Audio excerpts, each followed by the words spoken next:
നമ്മൾ ഇന്ന് അൽഹംദുലില്ലാ നമുക്ക് വണ്ടികൾ നിർത്താൻ സ്ഥലമില്ല. കാരണം വണ്ടിയില്ലാതെ ആരും വരില്ല. നമുക്ക് എല്ലാറ്റിനും സൗകര്യമുണ്ട്. AC ഇല്ലാതെ കൂടുതൽ സമയം നമുക്ക് ഇരിക്കാൻ പറ്റൂല. ഫാന് വെച്ച ഹാളിലാണെങ്കിൽ ആദ്യത്തെ പിരിവ് AC-ക്ക് വേണ്ടിയായിരിക്കും. ആ നിലയ്ക്ക് നമ്മളെല്ലാം മാറി, സൗകര്യങ്ങൾ വർദ്ധിച്ചു, കുഴപ്പമില്ല.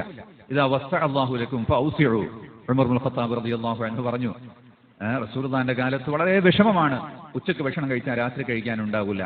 ചിലപ്പോഴൊന്നും ദിവസങ്ങളോട് അടുപ്പ് കത്തൂല. ഇപ്പൊ ഖൈബറൊക്കെ വിജയിച്ചതിന് ശേഷം പിന്നെ ധാരാളം കാർഷികോൽപ്പന്നങ്ങളും വന്നു, സമൃദ്ധി വന്നു. അതുകൊണ്ട് സമൃദ്ധി ഉണ്ടാകുമ്പോൾ സമൃദ്ധി അനുസരിച്ച് ജീവിക്കുന്നതിന് ദോഷമൊന്നുമില്ല. പക്ഷേ അത് അല്ലാഹുവിന്റെ ഓർമ്മയിലും ത്വാഅത്തിലും ആയിരിക്കണം എന്ന് മാത്രം. എന്നാൽ ഈ പ്രദേശങ്ങളിലൊക്കെ, ഇതിന്റെ പരിസര പ്രദേശങ്ങളിലൊക്കെ ആ കാലഘട്ടങ്ങളിൽ ദീനുൽ ഇസ്ലാം ഉണ്ടാക്കിയ ആളുകളുടെ കഷ്ടപ്പാടുകൾ നാം ഓർക്കണം. നടന്ന് കിലോമീറ്ററുകളോളം സഞ്ചരിച്ച് മൈക്കില്ലാതെ വഅദ് പറഞ്ഞ് അങ്ങനെ തന്നെ ആ റൂട്ടിന് തന്നെ തിരിച്ചുപോയി, അങ്ങനെ ഗ്രാമഗ്രാമാന്തരങ്ങളിൽ നടന്ന് സഞ്ചരിച്ച് റോഡില്ലാത്ത ഇടങ്ങളിൽ വയലോരങ്ങളിലൂടെ ആ വയലുവരമ്പത്തൂടെ നടന്നു പോയിട്ടാണ് അന്നൊക്കെ യൂണിറ്റുകൾ ഉണ്ടാക്കുന്നത്. ഇന്ന് നമുക്ക് പാർക്ക് ചെയ്യാൻ സ്ഥലമില്ലാത്തത് കൊണ്ട് മാത്രമാണ് പലപ്പോഴും യോഗത്തിന് വരാൻ സാധിക്കാത്തത്. അല്ലാത്ത യാതൊരു ബുദ്ധിമുട്ടും ഇല്ലാത്തൊരു കാലം. അപ്പൊ അങ്ങനെ കഷ്ടപ്പെട്ട് ഓരോ കാലത്തും മഹാന്മാര് ഉണ്ടാക്കിയിരിക്കുന്ന ആ ചരിത്രത്തെയൊക്കെ നമ്മൾ ഓർക്കണം.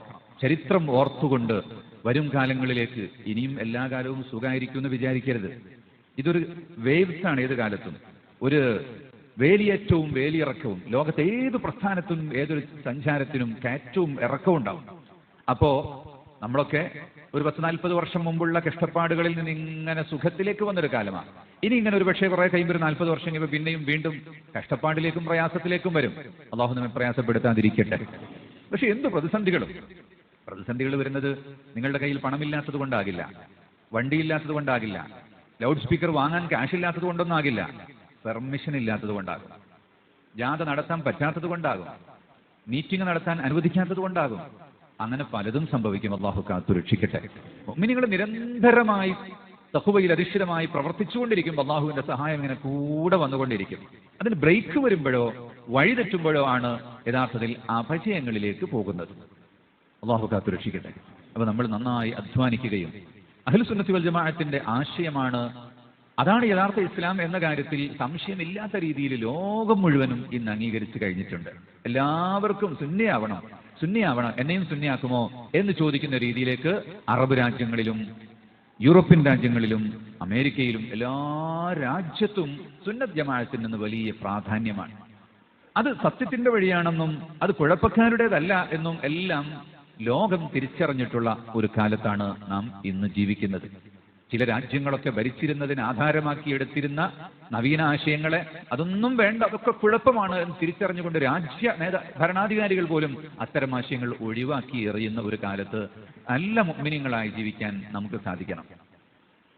നമ്മുടെ ജാമിഉൽ ഫുതൂഹിന്റെ ബാബുസ്സലാമിന്റെ ഉദ്ഘാടനത്തിന് വന്ന UAE-യിൽ നിന്നുള്ള ഒരു അറബി അന്നങ്ങനെ 1 മണിക്കൂർ നീണ്ടി ഇങ്ങനെ മൗലിദ് ഓതിയപ്പോൾ അയാൾക്ക് ഫ്ലൈറ്റ് 9 മണിക്കാണ്, പെട്ടെന്ന് പോകാൻ കൂട്ടാക്കുന്നില്ല. അയാൾ ആവർത്തിച്ച് പറയുന്നത്, ഞങ്ങളുടെ നാട്ടിലൊക്കെ ഉണ്ടായിരുന്ന ആ മൗലിദ് മാഷാ അല്ലാഹ് ഞങ്ങൾ ചെറുപ്പകാലത്തൊക്കെ ഉണ്ടായിരുന്നു, ഇപ്പൊ പണം കൂടി, കച്ചവടം കൂടി, ഇതൊക്കെ കുറഞ്ഞു വന്നു, ഇപ്പൊ കുറച്ചേ ഉള്ളൂ. എന്നാൽ തന്നെ 10-15 ആളുകൾ വന്നിങ്ങനെ ഓതും, ഞങ്ങളൊക്കെ ഇങ്ങനെ ഇരിക്കും എന്നല്ലാതെ അവിടെയൊന്നും ഈ സംഗതി ഇല്ലാതായി പോയിട്ടുണ്ട്.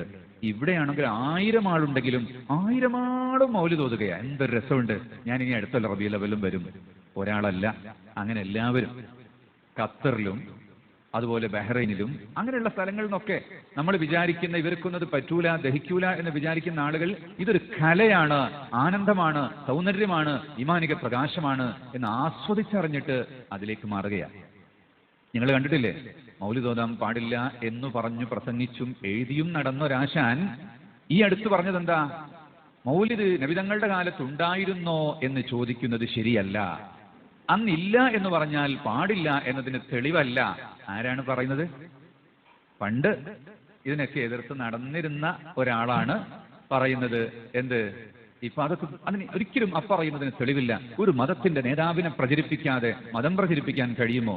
ഒരു പ്രസ്ഥാനത്തിന്റെ നായകനെ പരിചയപ്പെടുത്താതെ പ്രസ്ഥാനം മുന്നോട്ട് പോകുമോ എന്ന് ചോദിക്കുന്ന അവസ്ഥയിലേക്ക് എത്തി. അതുകൊണ്ട് മൗലിദ് ഓതാൻ ഞങ്ങളില്ല, പുണ്യനബി, മുത്തുനബി, അങ്ങനെ പല പേരിട്ട് ക്യാമ്പയിൻ ഞങ്ങൾ നടത്താം, ഓതാൻ മാത്രം കുറച്ച് പ്രയാസമുണ്ട്, കുറച്ചുകൂടെ കഴിഞ്ഞാൽ ഓതുകയും ആവാം എന്നാണ്.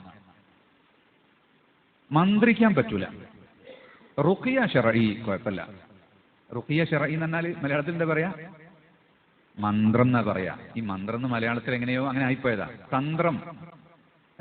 മന്ത്രിക്കുന്ന ആൾക്ക് എന്താ പറയണ്ടേ? മന്ത്രി. തന്ത്രം നനയുന്ന ആൾക്ക് തന്ത്രി എന്നാ പറയണ്ടേ. പക്ഷെ ഈ മന്ത്രിക്കുന്ന ആൾക്ക് തന്ത്രി എന്നും തന്ത്രിക്കുന്ന ആൾക്ക് മന്ത്രി എന്നും മലയാളത്തിൽ മാറിപ്പോയതാ ഉപയോഗത്തിൽ. അപ്പൊ മന്ത്രം എന്ന് പറയാൻ പേടിയാണെങ്കിലും റുഖിയ ശർഈ കുഴപ്പമില്ല. അതെന്താ സംഭവം? ഫാത്തിഹ ഓതിയിട്ട് വെള്ളത്തിൽ ഊതുക, അത് കുഴപ്പമില്ല. ഞാൻ ഇപ്പോൾ അടുത്തൊരു ഇംഗ്ലീഷ് ഡോക്ടറോട് ഇങ്ങനെ ഒരു രോഗിക്ക് വേണ്ടി തൈലം പുരട്ടാൻ പറ്റുമെന്ന് വെച്ചപ്പോൾ പറഞ്ഞു തൈലം വേണ്ടാന്ന്. ഓയിലോ സർ? ആ ഓയിൽ കുഴപ്പമില്ല. ഇംഗ്ലീഷ് പറഞ്ഞാൽ കുഴപ്പമില്ല. മക്കൾക്ക് അങ്ങനെയാണല്ലോ. പത്തിരിയും പുട്ടൊന്നാണോ പറ്റൂല. സ്റ്റീം കേക്കും സാൻഡ്വിച്ചും ഒക്കെ ആണെങ്കിൽ പറ്റും. ഇംഗ്ലീഷ് പറയണമെന്ന് മാത്രമേ ഉള്ളൂ. ഇതുപോലെ അഹ്ലുസുന്നത്തി വൽ ജമാഅത്ത് ഇവിടെ ആചരിച്ചു വന്ന അഥവാ അതിനെ എതിർത്ത കാര്യങ്ങൾ, നമ്മൾ ആചരിച്ചു വന്ന പ്രത്യേക സാധനമൊന്നുമല്ല, ഇസ്ലാമിൽ പണ്ടേ പോരുന്ന കാര്യങ്ങളാണ്. എതിർക്കപ്പെട്ട കാര്യങ്ങൾ മുഴുവനും പുതിയ പേരിട്ടിട്ടെങ്കിലും ഏറ്റെടുക്കാൻ എല്ലാവരും തയ്യാറായിക്കൊണ്ടിരിക്കുന്ന ഒരു കാലത്ത് നമ്മൾ അതിന് വഴിമുടക്കികളാകരുത്. അപ്പൊ പണ്ട് നിങ്ങൾ ആ തറവാട്ടുകാരനാണ്, അല്ലെങ്കിൽ നിങ്ങൾ അവരുടെ കൂടെ സഞ്ചരിച്ച ആളാണ് എന്ന് പറഞ്ഞ ആരും തടഞ്ഞു വെക്കരുത്. എല്ലാവർക്കും വാതിൽ തുറന്നു കൊടുക്കണം. ഈ കൂട്ടിലേക്ക് എല്ലാവരും വരൂ. ഇവിടെ എല്ലാവർക്കും അഹ്ലൻ വസഹ്ലൻ. ഞങ്ങളുടെ മൗലിദിലേക്കും റാത്തിബിലേക്കും അതുപോലെ തന്നെ ഞങ്ങളുടെ നബിദിനാഘോഷത്തിലേക്കും ഇവിടെ നടക്കുന്ന എല്ലാറ്റിലേക്കും എല്ലാവർക്കും വെൽക്കം വെൽക്കം. കാണുമ്പോൾ നമ്മുടെ മുഖത്ത് പോലും ഇതാരാണ് എന്നൊരു തോന്നൽ പോലും ഉണ്ടാകാതെ പണ്ടേ പരിചയമുള്ള എപ്പോഴും നമ്മുടെ കൂടെയുള്ള ആളാണെന്ന് തോന്നുന്ന രീതിയിൽ തന്നെ വെൽക്കം ചെയ്ത് വേഗം കൊണ്ടുപോയിരുത്തി നമ്മൾ അവരെ സ്വീകരിച്ച്, മൗലിദിന്റെ സദസ്സിലല്ലേ, വേറെ പ്രശ്നമൊന്നുമില്ലല്ലോ. അങ്ങനെ എല്ലാവരെയും ദീനിലേക്ക് നമ്മൾ അടുപ്പിച്ചു കൊണ്ടുവന്ന് അവസരം കൊടുക്കണം. ഒരിക്കലും ഒരു ചമ്മലുണ്ടായിട്ട് ആരും വരാതിരിക്കരുത്. ചമ്മൽ എന്ന് പറഞ്ഞാൽ ആ വാക്ക് പെട്ടെന്ന് മനസ്സിലാവും. ഞാൻ അതുകൊണ്ടാണ് അങ്ങനെ പറഞ്ഞത്, അല്ലേ? അപ്പൊ ഒരു ചമ്മലുമില്ലാതെ ഈ പ്രസ്ഥാനത്തിന്റെ കൂടെ എല്ലാവർക്കും വരാമല്ലോ. അതാണ് ഈ സ്നേഹത്തിന്റെയും ധർമ്മത്തിന്റെയും ഭക്ഷണം കൊടുക്കുക എന്ന് പറഞ്ഞത്. അത് ദീനീ പ്രബോധനത്തിന്റെ ഏറ്റവും വലിയൊരു ടൂളാണ്. സഫാ കുന്നിൽ വെച്ച് റസൂലുള്ളാഹി സ്വല്ലല്ലാഹു അലൈഹി വസല്ലം തങ്ങൾ ആദ്യ പ്രബോധനം ചെയ്യുന്നതിന് മുമ്പ് 3 ദിവസം ഭക്ഷണം കൊടുത്തു. അതാണ് ലങ്കർഖാന, ഷുർബഖാന എന്നൊക്കെ പറഞ്ഞിട്ട്. പഞ്ചാബിൽ ചെന്നപ്പോൾ ഒരാൾ പറഞ്ഞു, ഒരു മൗലവി, നമ്മുടെ ആളുകൾ അതൊക്കെ ഒഴിവാക്കി ഇപ്പൊ സിക്കാർ ലങ്കർ കൊടുക്കാൻ തുടങ്ങി എല്ലാ സ്ഥലത്തും. ഇപ്പൊ ലങ്കർ എന്ന് പറഞ്ഞാൽ സിക്കാരുടേതായി മാറി.